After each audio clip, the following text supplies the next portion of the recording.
So for today, we are going to make mushroom soup. I'm using fresh button mushrooms kasi super sarap talaga ng fresh button mushrooms. Look.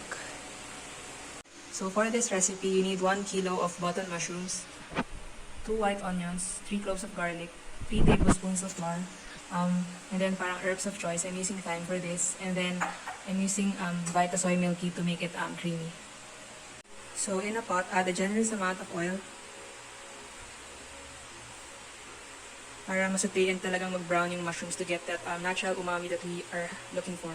And then we will just add our garlic and onions. We will just wet them until it's caramelized para dun lumabas yung natural sweetness of this soup.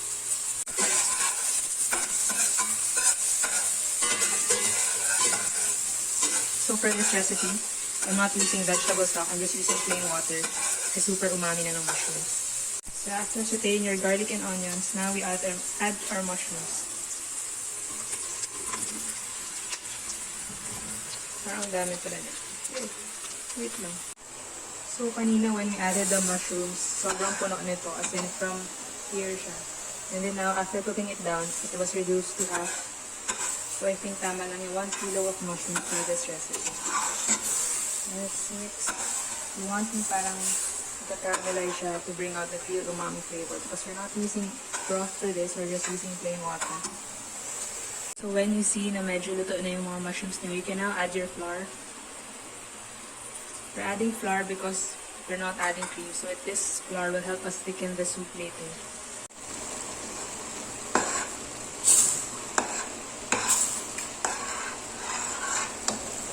So as you can see, medyo nag-thicken na siya. So now we're going to add the water.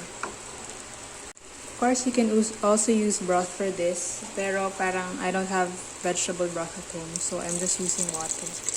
And mas tipid din siya kasi medyo mahal na tong mushrooms na to. And I think this is about 1.5 liters of water. So at this point, you can already season it with some salt and pepper.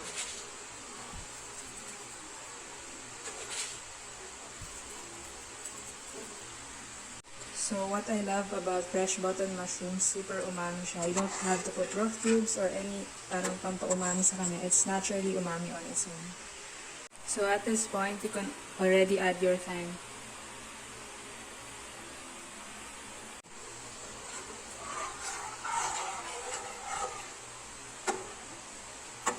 You can also put other herbs like basil, oregano, pero my choice of herb is really thyme talaga for mushroom soup.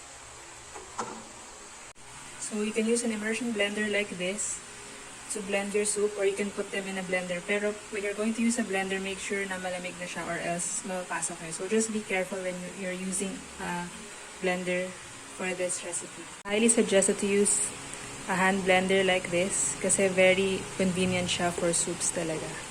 So let's start blending them.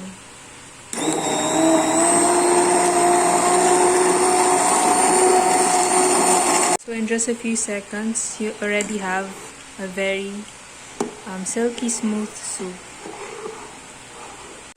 I chose Vita Soy Milky Plus because meron siyang great milky taste.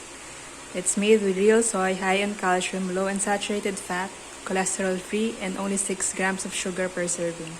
And super okay siya kasi parang it can really replicate yung parang fresh milk for recipes. So, I'm adding about half a liter of Vita Soy milk para dun kumakuha yung pagka-creaminess ng soup na to. Vita Soy. Then we just allow it to simmer again para mag-blend din lang lahat ng flavors niya. So, here's the finished product of our mushroom soup. Hindi siya ganun kalapot. I think I should have added less water. But I think it's still very, very good. So, ganito lang yung pag-taste natin ng mushroom soup kasi kundi hindi na tayo makakain mamaya. So, let's try it. Here.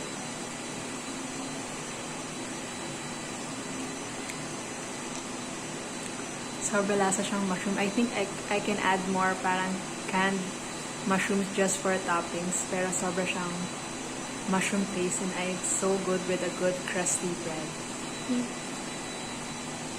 Hi, so thank you for watching. I hope may natutunan kayo sa experiment ko with this mushroom soup. I know mas marami pa kayong mas better recipes for this. So just comment down below on how you want me to improve this recipe, make it more healthier, make it more filling, and make it more affordable. So see you again on my next vlog. Stay safe. Bye!